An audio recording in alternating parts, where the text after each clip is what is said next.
प्रिय विद्यार्थियों, नमस्कार। एक बार पुनः आप सभी का इस एजुकेशनल प्लेटफॉर्म पर स्वागत है। आज हम जो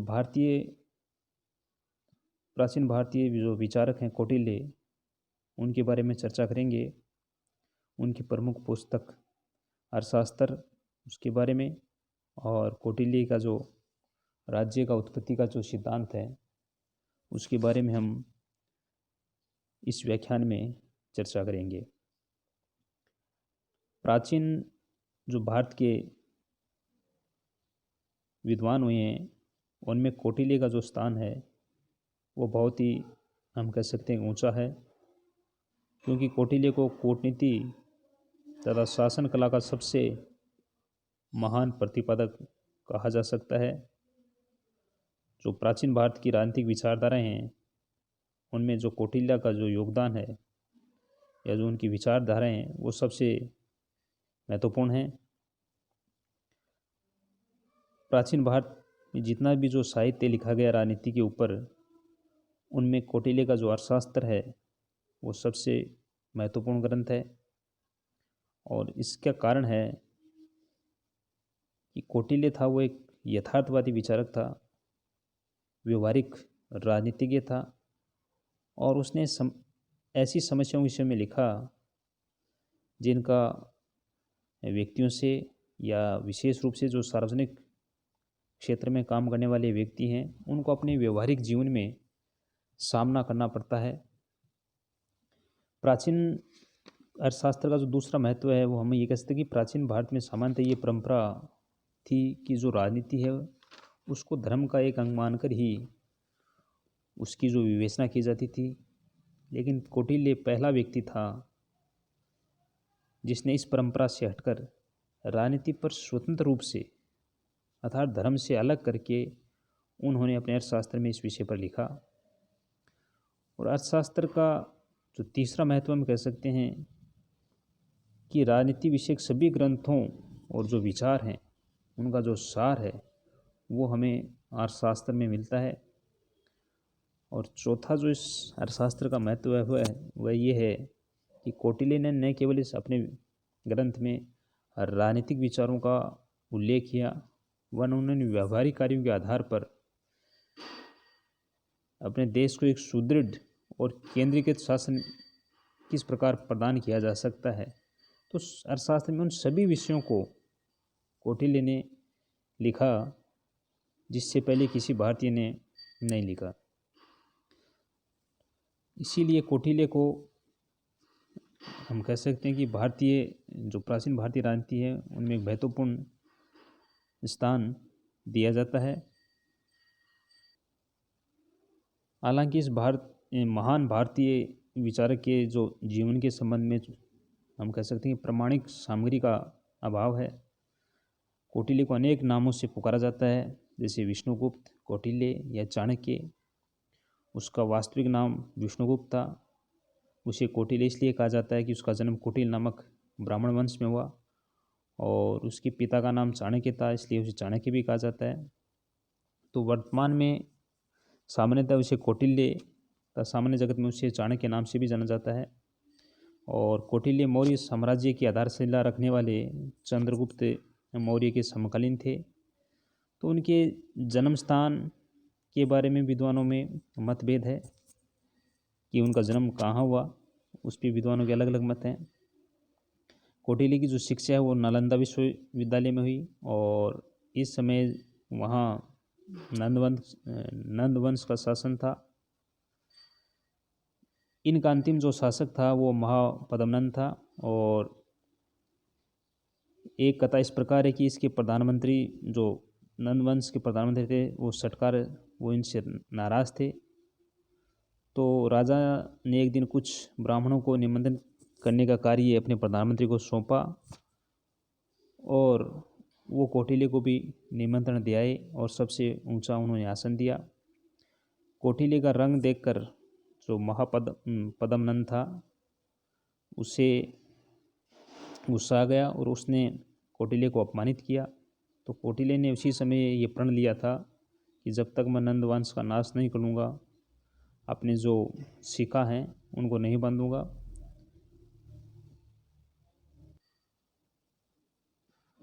चंद्रगुप्त मौर्य के द्वारा नंद वंश का विनाश करा के एक अखिल भारतीय मौर्य साम्राज्य का शिलान्यास कौटिल्य ने किया, और उसके बाद जो तत्कालीन परिस्थितियां थी उनमें अपने राजनीतिक विचारों का प्रकाशन करते हुए अपना प्रसिद्ध ग्रंथ अर्थशास्त्र की रचना की। हालांकि इसकी रचना काल में भी विद्वानों में पर्याप्त मतभेद हैं। तो अर्थशास्त्र के मूल रचयिता हम कह सकते हैं कि चंद्रगुप्त मौर्य के गुरु मंत्री आचार्य विष्णुगुप्त कौटिल्य ही हैं, और ये मौर्यकालीन रचना ईसा से 3री शताब्दी पूर्व की रचना है। अर्थशास्त्र राजनीति और शासन कला की एक महान रचना है, और अर्थशास्त्र में 15 अधिकरण लिखे गए हैं। जो हालांकि अर्थशास्त्र में राज्य की उत्पत्ति के किसी विधिवत सिद्धांत की विवेचना नहीं की गई है, लेकिन जो उसके यत्र तत्र जो विचार हैं उसके आधारों पर कहा जा सकता है कि कौटिल्य राज्य की उत्पत्ति में जो संविदा सिद्धांत है उसको देखता है। और होब्स के समान ही उसका भी विश्वास था कि जब आदिम काल में जब राज्य नहीं था तो मानव जीवन में घोर कलह था, संघर्ष था, या एक युद्ध की अवस्था थी। चारों तरफ अशांति थी, अराजकता थी, और मत्स्य न्याय का बोलबाला था। जो शक्तिशाली व्यक्ति थे वो निर्बलों पर मनमाने अत्याचार करते थे, और चारों तरफ हिंसा का हम कह सकते हैं कि साम्राज्य था। तो इस यातनामय जीवन से छुटकारा पाने के लिए मनुष्यों ने कि मनु को अपना राजा बनाया, और जो समझौता हुआ उनमें उन्होंने ये कहा कि हम अपने अन्न का जो छठा भाग है वो आपको प्रदान करेंगे, व्यापार द्वारा जो प्राप्त धन है उसका 10वां भाग, और कुछ सोने का भाग भी आपको कर के रूप में अपने राजा के लिए उन्होंने निश्चित किया। मनुष्यों ने जो अपना राजा है उसकी आज्ञाओं के पालन की प्रतिज्ञा की, और बदले में जो राजा है उसने अपने जो प्रजाजन है उनकी धन की रक्षा की, उसकी प्राणों की रक्षा का वचन दिया। तो इस प्रकार कौटिल्य के जो अर्थशास्त्र हैं उसमें राज्य की उत्पत्ति में हमें संविदा सिद्धांत के दर्शन होते हैं। हालांकि बाद में चल के जो पश्चिमी विचारक हैं 16वीं 17वीं सदी में होब्स, लॉक, रूसो, उन्होंने और व्यापक रूप से इस संविदा सिद्धांत का उल्लेख किया है। तो अपने ग्रंथ में कौटिल्य संविदा सिद्धांत साथ साथ कहीं कहीं राजा के उसके ईश्वरीय अंश का भी उल्लेख करते हैं, कि राज्य के देवी सिद्धांत का भी वर्णन है। तो हम कह सकते हैं कि दोनों सिद्धांतों में कोई मेल नहीं है, सामाजिक समझौता या संविदा सिद्धांत और देवी सिद्धांत।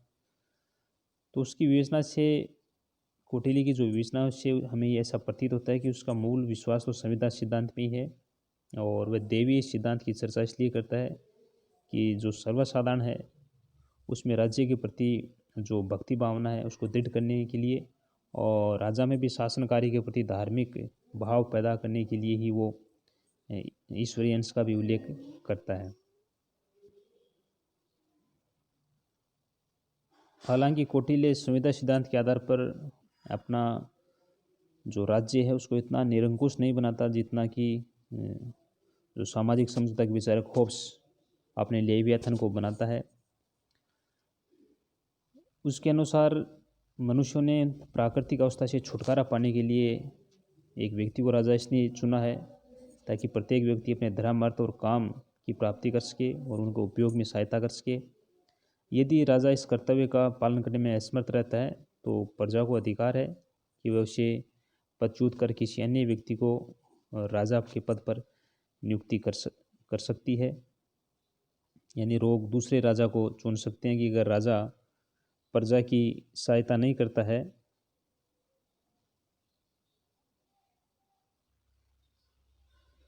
तो कौटिल्य का मत है कि राज्य का जो प्रधान उद्देश्य है वो प्रजा पालन के लिए अर्थ की सिद्धि करना है। और अर्थशास्त्र में राज्य के जो प्राथमिक उद्देश्य हैं वो 2 बताए गए हैं कि अराजकता का अंत करके शांति व्यवस्था की स्थापना करना और प्रजा को जो योगक्षेम है वो प्रदान करना। पहला उद्देश्य हम कह सकते हैं कि राज्य का नकारात्मक उद्देश्य है और दूसरा सकारात्मक उद्देश्य है। राज्य के द्वारा वे सभी कार्य किए जाने चाहिए जो प्रजा पालन और प्रजा कल्याण की दृष्टि से ज़रूरी हो। तो इस दृष्टि से राज्य का उद्देश्य प्रजा को धर्म अर्थ काम नामक तीनों पुरुषार्थों की सिद्धि में मदद देना है। तो हम कह सकते हैं कि कौटिल्य इसी बात की ओर संकेत करना चाहता है कि राज्य का प्रमुख उद्देश्य है कि जो समाज व्यवस्था है, परंपरागत जो समाज व्यवस्था है उसकी रक्षा करना, ताकि प्रजा अपने जो पुरुषार्थ हैं उनकी प्राप्ति कर सके। तो इस प्रकार हम कह सकते हैं कि जो कौटिल्य का जो राज्य की उत्पत्ति का जो संविदा सिद्धांत है वो काफ़ी तार्किक है, पूर्ण है और अपेक्षा करते निर्दोष है कि प्रजा ने उस अवस्था से छुटकारा पाने के लिए इस प्रकार के शासक की नियुक्ति करती है जिसे प्रजा कर भी देती है। लेकिन अगर राजा इस कर्तव्य में असमर्थ रहता है तो कौटिल्य प्रजा को ये अधिकार भी देता है कि वह उस व्यक्ति को हटा के किसी दूसरे व्यक्ति को राजा के पद पर नियुक्त कर सकता है।